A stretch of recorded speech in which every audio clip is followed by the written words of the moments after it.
I think you should never be scared. Even if China is stronger, China will give you only good.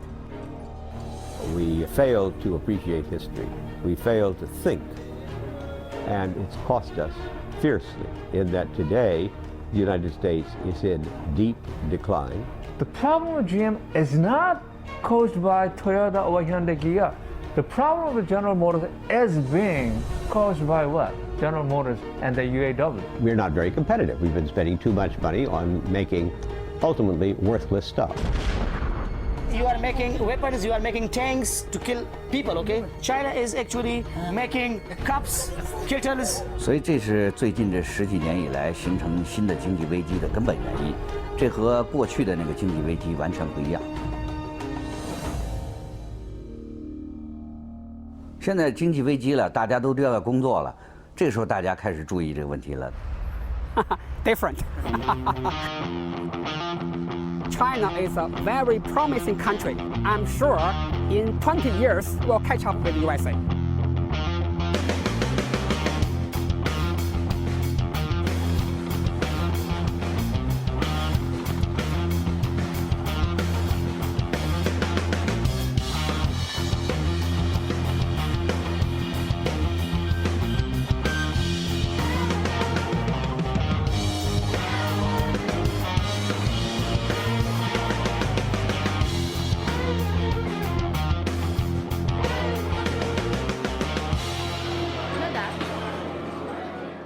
The world hegemon has historically always been the world's most powerful economic nation. The United States hasn't been the most powerful economic nation for a long time now. And it doesn't look like it's going to come back.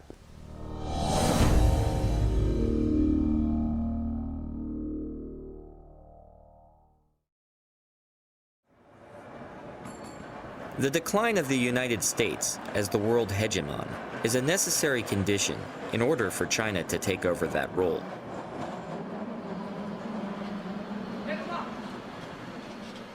But does hegemon necessarily mean empire? Hegemon simply refers to an overarching power. By empire, then, I think it's a little bit like pornography. You know it when you see it. As China unleashes its tremendous talents, as well as the power of its size and productivity, it certainly is assuming a hegemonic position, but I don't think China quite qualifies as an empire right now. But historically, when countries have become hegemons, they eventually become empires. Rome, Britain,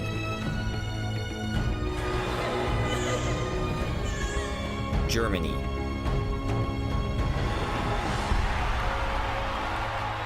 Japan, Russia, and let's not forget the United States.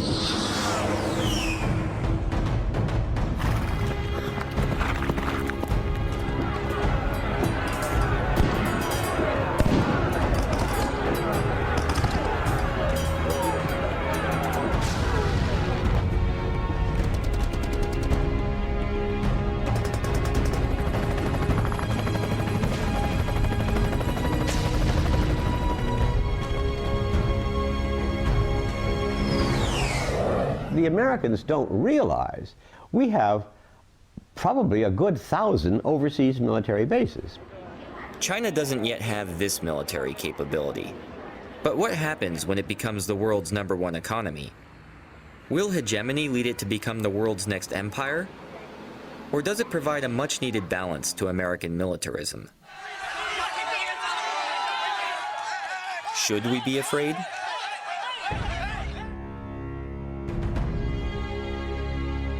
Seeing is believing.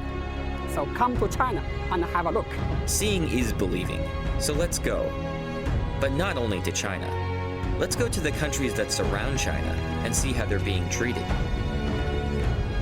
Is China being a friendly neighbor?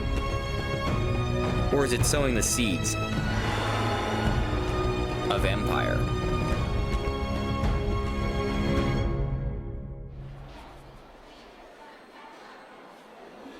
China already uses its neighbors to play big country politics. Busan, South Korea. One of the world's major shipping ports, and evidence of the successful industrialization of South Korea, whose living standards now rival those of the United States. The US considers South Korea a key ally in East Asia, and it hopes that China will help to resolve the growing nuclear threat posed by neighboring North Korea. Like much US policy, it misunderstands Chinese interests. Seoul. The nation's capital has a little more than a quarter of the country's population of 48 million. It sits precariously at 50 kilometers from the demilitarized zone, separating the two sides, in range of the North's artillery. Threat of Seoul's all-out destruction in the event of further conflict has helped maintain this status quo for 5 decades. Just how serious a threat is North Korea's development of nuclear weapons?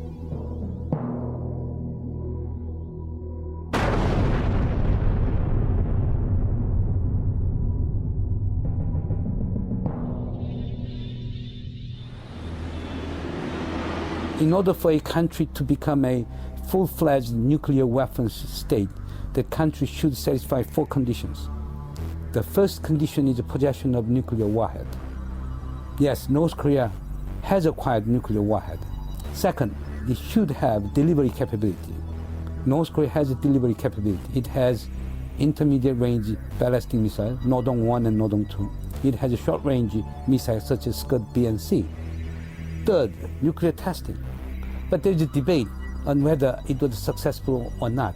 And finally, in order to mount that warhead on the short and medium range missiles, North Korea should possess miniaturization technology.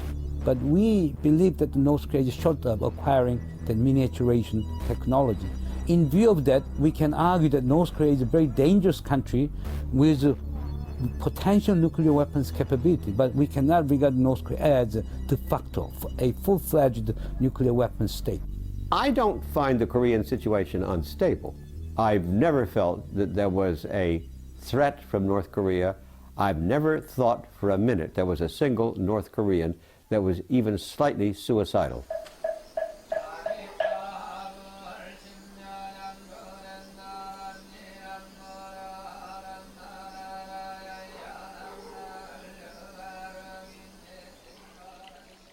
Suicidal or not, a nuclear North shifts the balance of power in Asia. Why doesn't China use its growing strength to help US-backed efforts to disarm North Korea? One of the odd things about the post-war world is the Chinese are absolutely delighted to have Korea divided in two. They used to try and maintain this even back in the Tang Dynasty. Korea was often structurally divided into different kingdoms with different support from the Chinese because it led to structural weakness, inability to stand up to a Chinese domination. Their policy is to prevent war and prevent the unification of Korea. 那个北韩啊，是中国政府手中的一张重要的牌。我们都知道，mafia的教父都会衣冠楚楚的，假装正人君子一样。那他需要出去扔炸弹，需要动刀子，需要开枪的时候用谁呀？他需要一个马仔。所以实际上，你看这些年来，北朝鲜扮演的就是这样一个角色。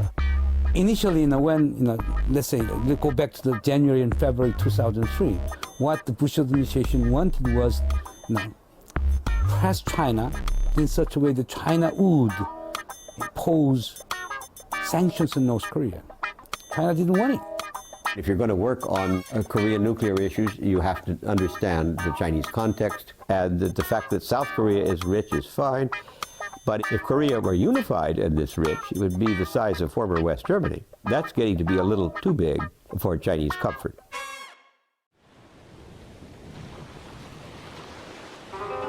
If Korea is a traditional tributary state that China manages through division, then how will it deal with Korea's bigger and wealthier neighbor, Japan, whose rivalries with China have spanned centuries? The answer depends not only on the intentions of the Chinese government, but also on the attitudes of the Chinese people. Like Korea, Japan has traditionally been a part of the Chinese cultural area. But it has also been fiercely rebellious. After Japan became the first Asian nation to industrialize, it used its newfound strength to create a modern empire and subjugate its Asian neighbors.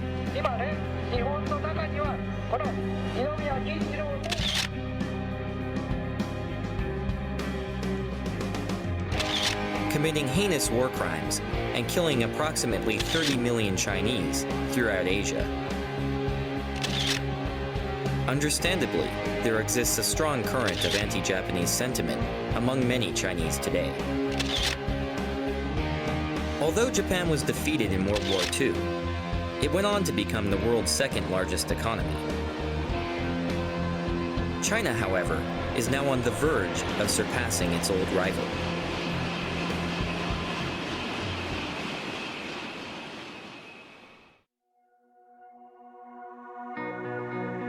To many, both inside China and out, the 2008 Beijing Olympics were a symbol of China's rebirth as Asia's preeminent power.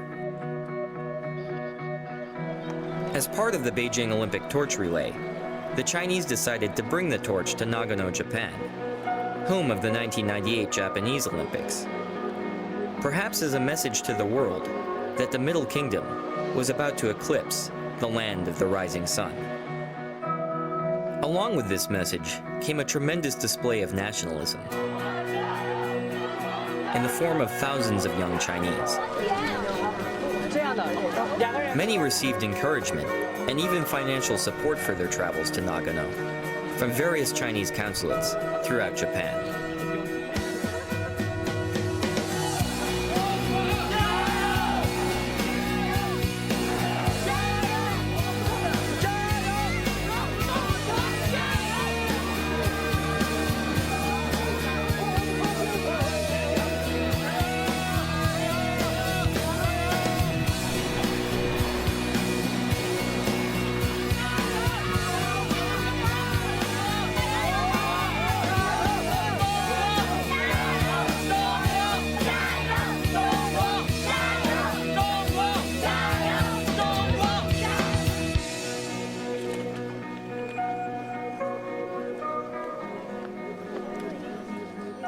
The Chinese government requested that the relay begin at Zenkoji Temple, the same starting point as that of Japan's 1998 Olympics.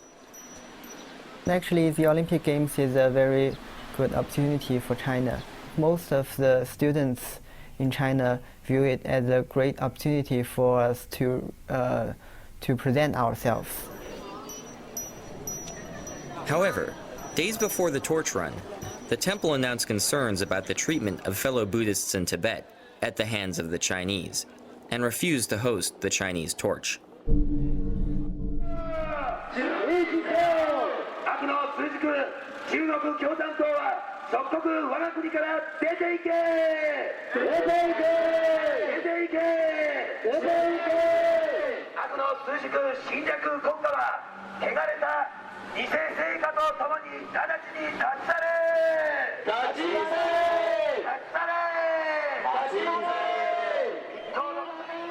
The event attracted a large number of loosely associated protesters who took the torch relay as an opportunity to voice grievances against China.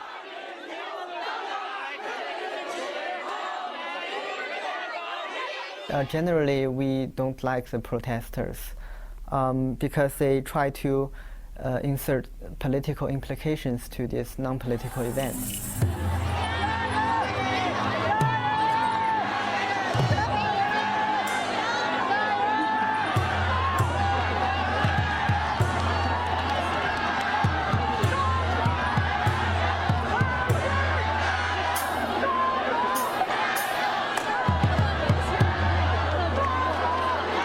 Beyond being a window on Chinese nationalism, the Nagano torch relay provided a glimpse into the situation of some of China's various ethnic minorities, and begged the question, is China really the unified multi-ethnic nation that it portrays?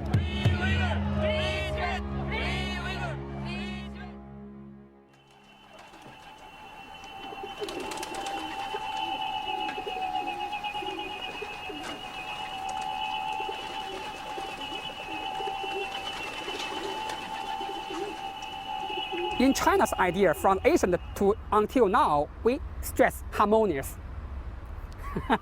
Harmonious. You know Confucius, Kongzi, Confucius? Yeah. From his period, 2,000 years ago, he teach us, be friendly. No matter where you come from, all corners of the world, we are one family. We are friends.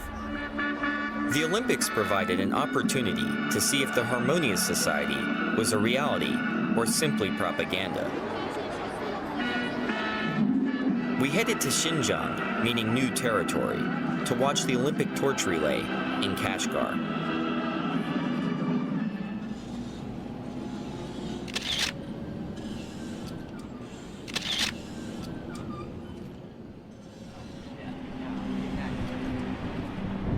Inside Kashgar city, preparations for the torch relay were underway. In a show of ethnic solidarity for the Olympics, the authorities were preparing a large group of minority children, mostly Uyghurs, to come out and show support for the torch on the day of the run.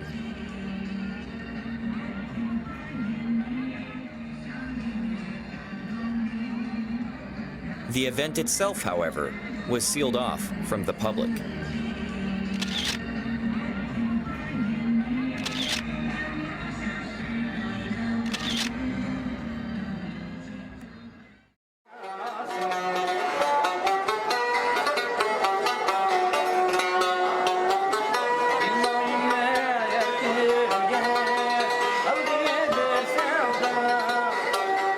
We were struck by just how different Xinjiang was from eastern China. And we wanted to know more. Specifically, just who were the Uyghurs? Well, to begin with, they're Central Asians of Turkic origin, and they're Muslim. It wasn't until we caught up with exiled Uyghur spokeswoman Rabia Kadir at the Uyghur American Association in Washington, D.C., that we felt like we got the other side of the story. İsmim Rabia Kadir, milletim Uyghur, ziminimnin ismi Şarkı Türkistan. Mening ziminim 1949 yılı Xitay hükümeti tarafından, Xitay diktatorları tarafından besip elingan.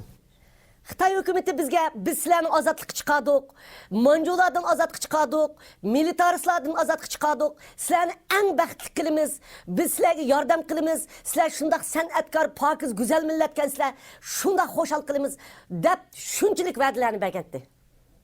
Lekin u bergen siyasetleri fakat qog'oz yuzida qilib, Xitoy butunlay o'zgacha shu Abdunum rayon degan ism bilan qolib qoldik va bergen siyasetlerini yolg'on qilib uning aksinchisiga ijro qildi. 11-sentabr voqeasidan keyin Uyg'ur xalqini endi bostiradigan fursat, yo'qotadigan fursat keldi deb qaradi. Shunga Amerika Iroq urushidan foydalanib, Amerika bilan Birlashgan Davlatlar Tashkilotiga Sharqiy Turkiston Islom partiyasi degan bir narsani kirgizish uchun bor kuchi bilan xizmat ishladi Xitoy hukumati.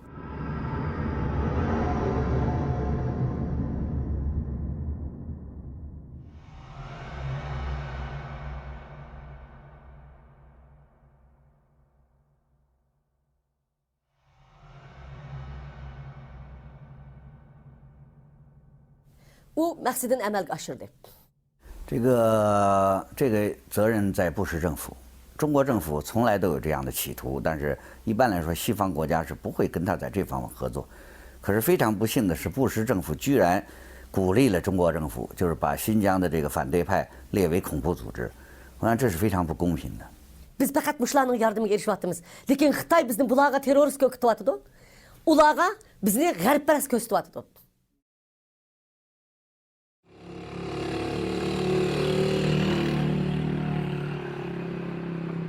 There are two nations which are fighting in the world. One is America, one is China. So America is using brutal way, which is war, and there is a lot of losses. And China is using a peaceful way and civilized way, where there is no loss.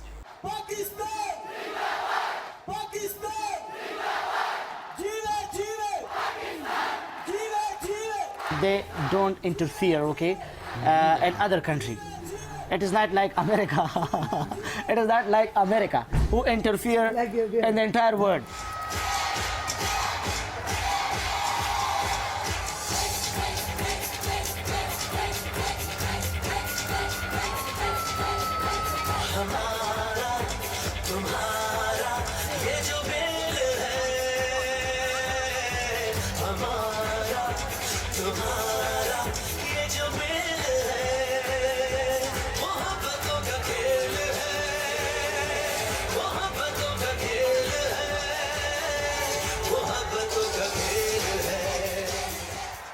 The United States is one of the largest donors of foreign aid to Pakistan. But most of this money is spent on American-made arms and weapon systems. The Pakistani military justifies such spending as being necessary to defend against the imagined threat of its archenemy, India. American aid, therefore, does little to help actual Pakistanis.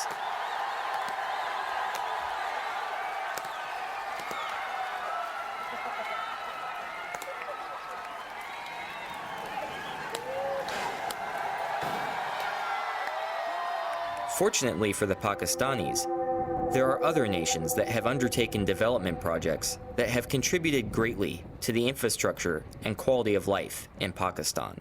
China has been our friend for the last 50 years. If Pakistan had any problem in the past, China came and it solved the problem of Pakistan. The Karakoram Highway is the highest international roadway in the world. It runs over 800 miles from Kashgar in western China to Islamabad, Pakistan. The KKH is a joint venture between China and Pakistan that provides a vital link between the two countries. A quiet graveyard just off the highway commemorates the 82 Chinese workers who lost their lives in Pakistan during the 20 years it took to complete the construction of the KKH. The Karakoram Highway would not exist today were it not for the funding, hard work, and sacrifice of the Chinese. Before the construction of KKH, the people of northern areas led a very poor life.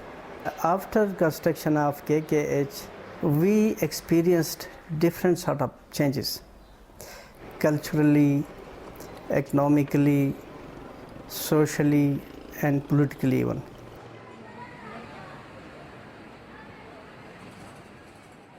Our northern areas, there is no industry, only jobs, little jobs, and small homemade things. China is the only one of the country who provide the very cheap stuff for our people. We are 6 hours drive from our border to China, so easily we are going to. China is so near for us, so we want to business with China.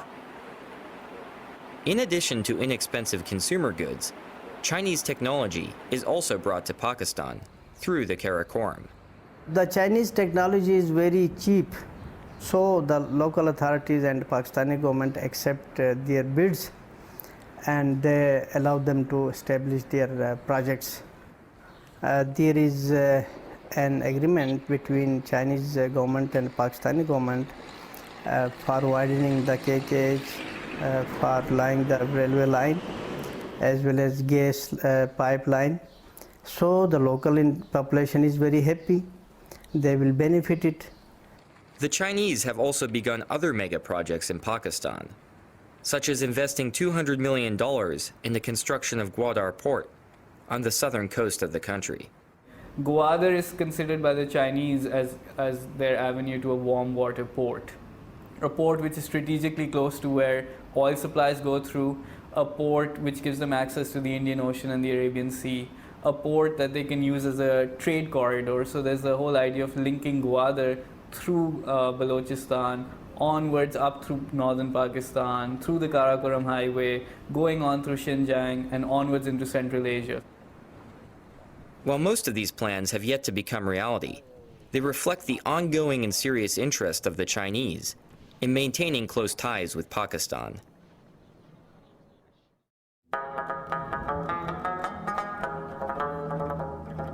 China's reputation as a friendly neighbor does not stop at Pakistan's border. It has successfully been outcompeting the US for the favor of Afghanistan itself.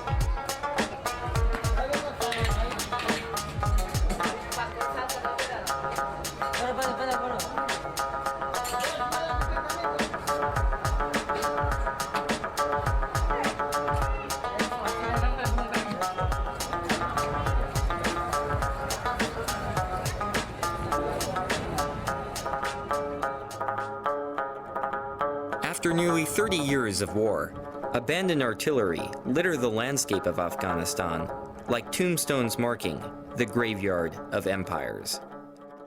We have enough experience with the war. We fought the Soviets. At the end, that superpower was broken.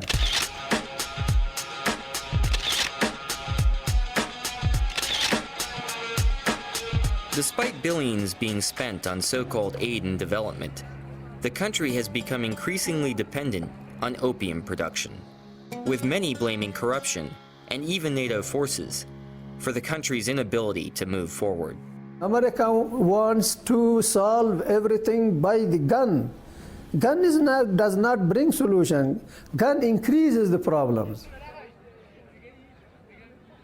Like in Pakistan, the Chinese have stepped in to fill the developmental void left by the United States. Right now, in this reconstruction period in Afghanistan, Chinese, they are holding some construction company they have built. They are busy in some road construction. They are not even telling our government who should be a minister, who should be a governor. All they are saying that they want to see a developed and prosperous Afghanistan. However, like its Western peers, China's interest in Afghanistan is not purely humanitarian. Rich in mineral resources, Afghanistan remains an undeveloped source of raw materials in a world in which they are increasingly scarce. It is Afghanistan's copper that interests China. The metal is used in all aspects of modern life, including coinage, jewelry, housing, transportation, electronics, and medicine. Afghanistan's untapped Ainak copper deposit in Logar province is said to be one of the world's largest, valued at almost $90 billion. ولایت لوگر در 30 کیلومتری جنوب شرق شهر کابل قرار دارد و این ساحه معدنی که شامل بلاک تکتونیکی کابل هست. در اینجا 3 معدن بزرگ وجود دارد که عبارت از معدن عینک، معدن دربند و معدن جوهر. البته معدن مثل عینک بزرگترین از این معدن است و این ساحه. The China Metallurgical Group has bought a 30-year lease for $3 billion, the largest foreign investment in Afghanistan's history. The royalties alone will cover almost half of the Afghan government's annual budget.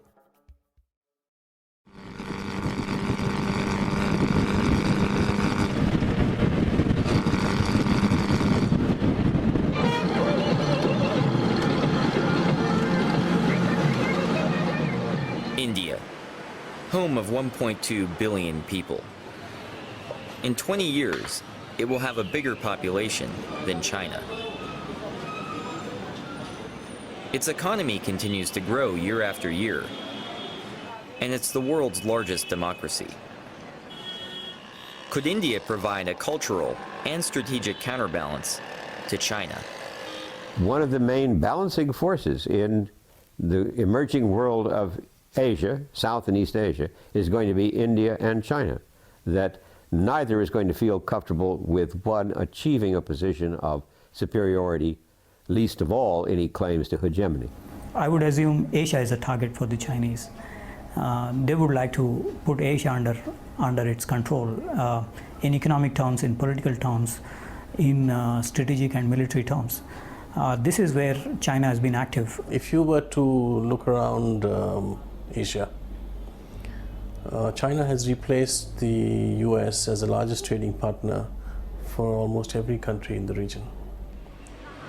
India-China trade has been growing rapidly, and a trade route has even been opened that directly connects India and China through Tibet. Indeed, India-China trade has crossed India-US trade in terms of sheer numbers. There's a growing trade relation, bilateral relation between these two countries. I think that gives Chinese a certain power, which people will look over their shoulder twice before they do or say something that gets Beijing upset. Chinese have committed a lot of atrocities, and they've been allowed to get away with it because they've been isolated for so long. There's a period where no one knows what went on in China, and now that they've opened up, they're still sort of acting with impunity because of the economic incentive. Countries aren't willing to speak out. Trade has lately become very China-driven. India is always very careful about the Tibet issue and also with its vis-a-vis with its relation with China? I think it's a tightrope that New Delhi has to walk between its increasingly closer relations with Beijing and also keeping Tibetan refugees population satisfied as much as we can.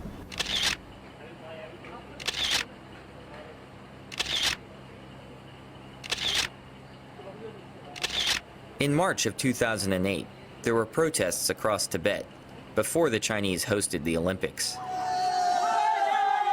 Many Tibetans in India decided to show their support by marching towards Tibet.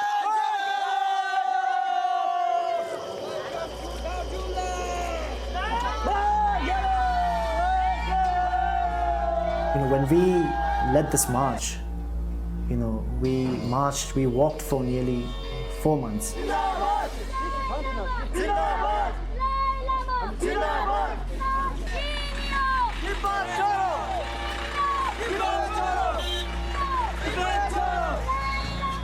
Indian central government, they have sent us an order saying that you can't move out of this district, Kangra district.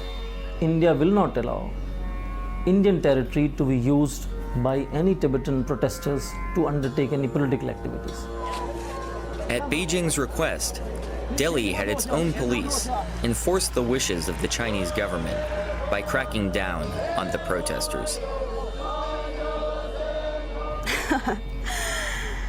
Yeah, China is very clever, and it can use any country for their own benefit at any point of time. So when we were reaching the district border, very early morning, the police stopped us. So from our side, because we were trained, what we did was we sat down on the road in the middle of the road, and we started praying. And some people were crying, and we all got locked ourselves. We started praying, and that made impossible for them to get angry.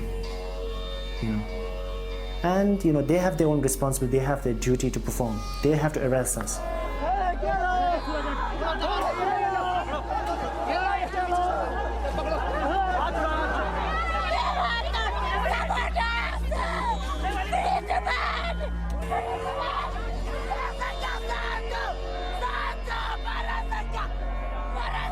I think perhaps I feel a bit of an affinity to the Tibetan people because my parents went, or at least my mother, I don't know about my father, went through the Cultural Revolution.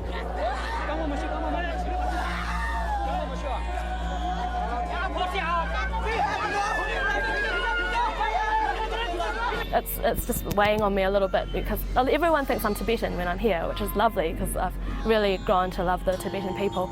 But before I came here, I was warned by a lot of local Indian people and also tourists that had been here. When I told them that I was Chinese, they were really surprised.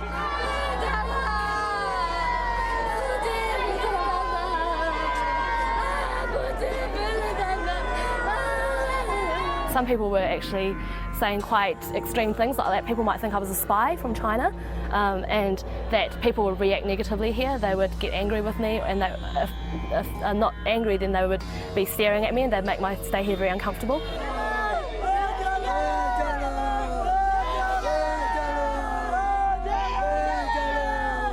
I had to decide whether I was going to tell people here that I was Chinese, and unfortunately I decided not to.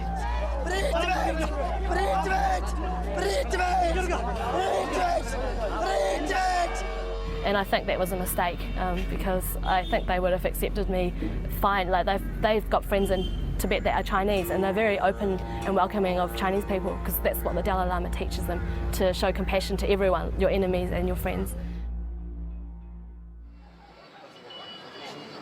India is not the only country where China tries to control Tibetans outside of its national borders. The T word is predominant vis-a-vis China's relations with Nepal. I think what the Tibetans are doing here, what the Americans are doing here vis-a-vis Tibet is of utmost concern to the Chinese. It's pretty clear that the Tibetan protests, the Chinese don't like it. They're extremely sensitive to this, and that sensitivity is very easily brought to bear on the Nepal government. For 10 years, a bloody civil war raged across Nepal. as Maoist rebels took up arms against the king, and the Maoists gained popular support. After the king was forced out of power in 2008, the Maoists were elected to run the new government. The party's name is a clear tribute to China's Chairman Mao. 实际上，他们不但是从意识形态上是毛泽东的那派别，而且他们一直在那个财政上和武器装备上都得到中国政府支持。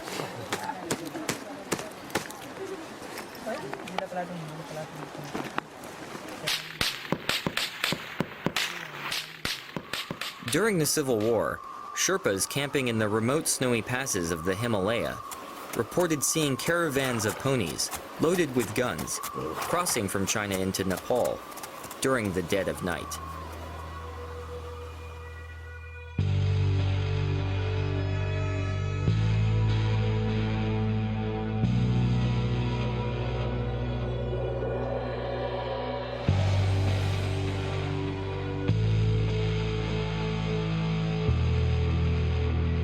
Maoists stormed the offices of the Nepali Times and physically assaulted Kunda Dixit and his staff in an attempt to silence the press. China was able to benefit from the Maoists' willingness to destroy the freedoms of expression in Nepal. In response to pressure from China, Nepal agreed to ban all anti-China activity on its soil.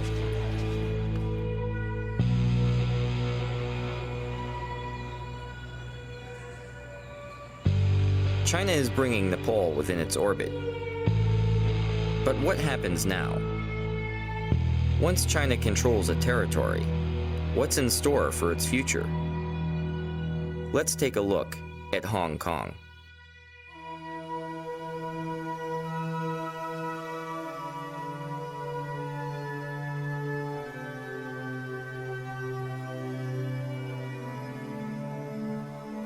Hong Kong is one of the world's most developed cities.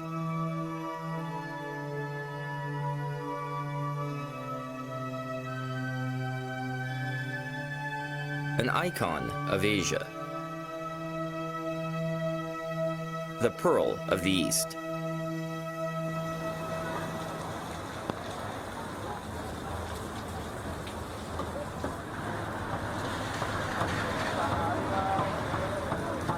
Hong Kong has also long been at the center of imperial disputes.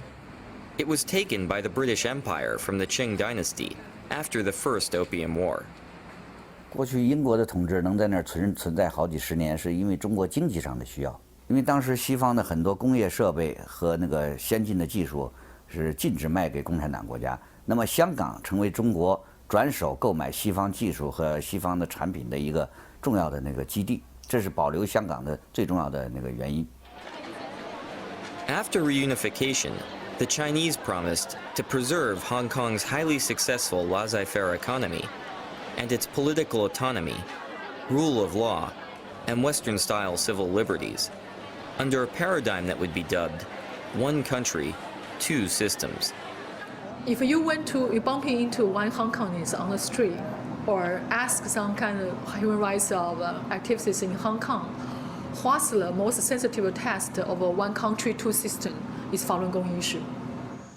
The Falun Gong is a modern Chinese spiritual practice that was founded in China in 1992. Our main principles are three words: truthfulness, compassion, tolerance. And we believe that's the principle that the entire universe operates under. Its explosive popularity scared the Chinese Communist Party. On the 20th of July, 1999, it was banned, and a brutal campaign of persecution began in the mainland.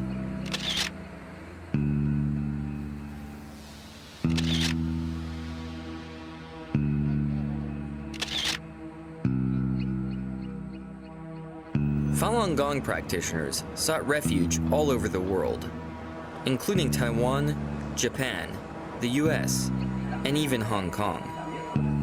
Compared to China, Hong Kong remained an island of tolerance for the Falun Gong.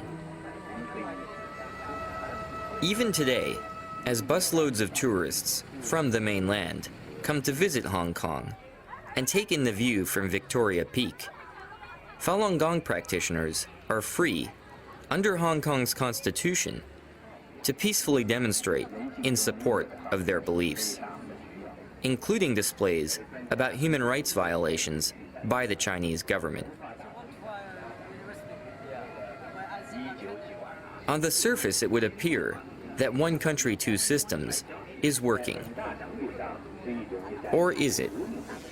One of the issues raised when you introduce Hong Kong is whether or not the Chinese idea of one country, two systems is stable. I don't think so. Under Beijing's pressure, the Hong Kong government routinely violates its own constitution by refusing entry to Falun Gong practitioners who try to visit the territory. Every country have immigration control. They are entitled to refuse someone, no problem. But racial and religious discrimination cannot be a reason of refusing people to enter. So when we talk about one country, two systems, it's like, gradually really disappearing. Is one country, two systems starting to become one country, one system? 但是收回香港那个90年代的时候，香港的政治色彩并不浓，但是现在香港的这个残存的民主，成为好像中国民主的一个导火索，一个重要的榜样，所以共产党现在需要消灭香港的民主。 Teresa Chiu herself was deported when she attempted to visit.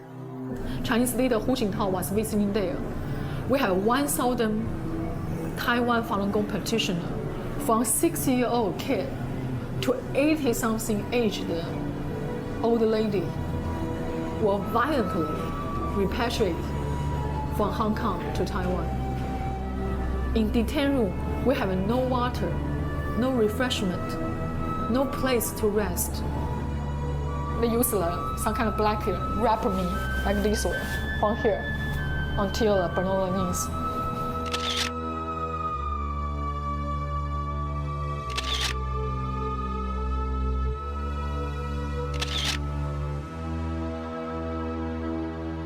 So you can see how hostile they are. It's not like a free society. It's not like a pearl of the East. Why?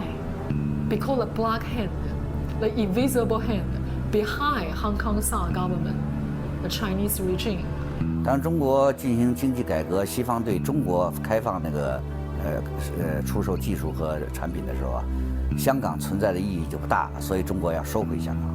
我想香港的民主可能在未来10年中会逐渐消失。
After being defeated by the Chinese Communists, the KMT, or Chinese nationalists, led by Chiang Kai-shek, fled to the island of Taiwan and designated Taipei as the capital of the Republic of China in 1949.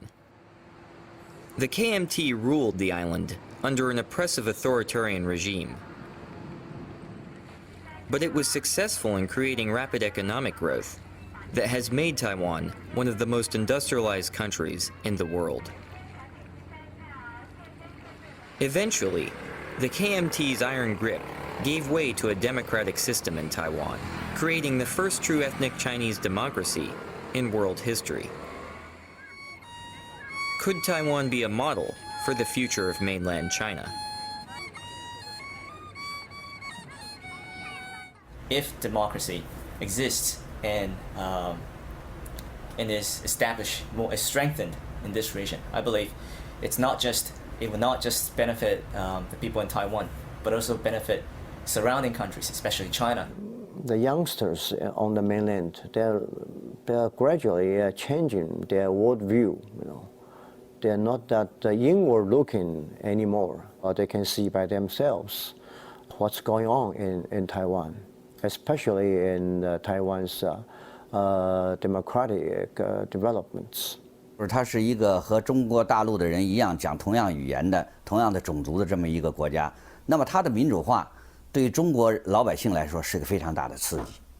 In the long run, we can change the very nature of the Chinese communism, and hoping that someday that the mainland China can be converted into a free and a democratic society.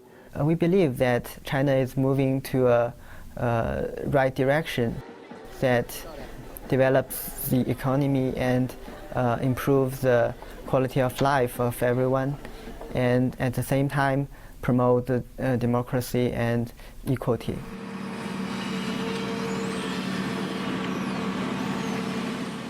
As the Chinese economy has grown, a process of normalization between Taiwan and the mainland has begun.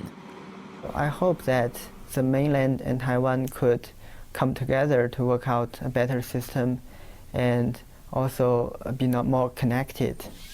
Investment, trade, and political exchange have grown at a rapid pace. This is a very critical moment for us to develop a healthy and better relations with Chinese mainland. But is this ultimately good for Taiwan? Or does economic integration with China pose a threat to Taiwanese democracy? 共产党使用了很多，除了武力的压力以外，还使用了这个金钱的引诱台湾的商人到大陆去，给他们特殊优惠的政策做生意，让他们赚大钱，回过来头来再来影响台湾的政府。我想这种形式呢，对台湾的民主政权是个巨大的考验。怎样保持自己的民主政权不被共产党吃掉？ They try to create this image that, at least symbolically, that they are a peaceful country, they are rising peacefully, and they wish to deliver this sense of sincere to the world that we are rising economically and politically, but in a way that world stability will be maintained. We need to accept that China become really a big power in the world, but the problem is that what kind of China we want in the future, in the 21st century. Some people are talking about that China may replace the United States in the future. But if this China is an authoritarian China, I don't think it's really a very good thing for the world, for the humanity. Being a big country, being a big, strong country, United States of America should mount pressure on the Chinese government. If the West really wanted to speak up, it would, but it chooses not to because our products come from China. We rely on China's economy. We never ask ourselves, what do we do, however, if they get really so rich that they're richer than we are, and that we are making ourselves utterly dependent upon them. The world is relying on China a lot at the moment, and it's too afraid to really speak up for Tibet or for any of the other issues. I believe that the international community should continue to talk about the human rights problem, the democracy in China. If not, I believe you are just helping to create a new empire, and I believe it's not good really for the 21st century.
路，我们义无反顾，勇敢去闯。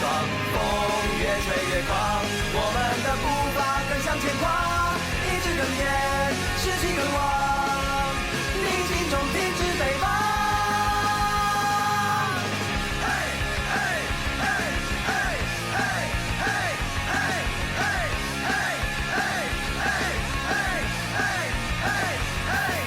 崎岖的路，我们不怕苦，我们只在乎吹起逆风的时候，是否卖力地挥动翅膀？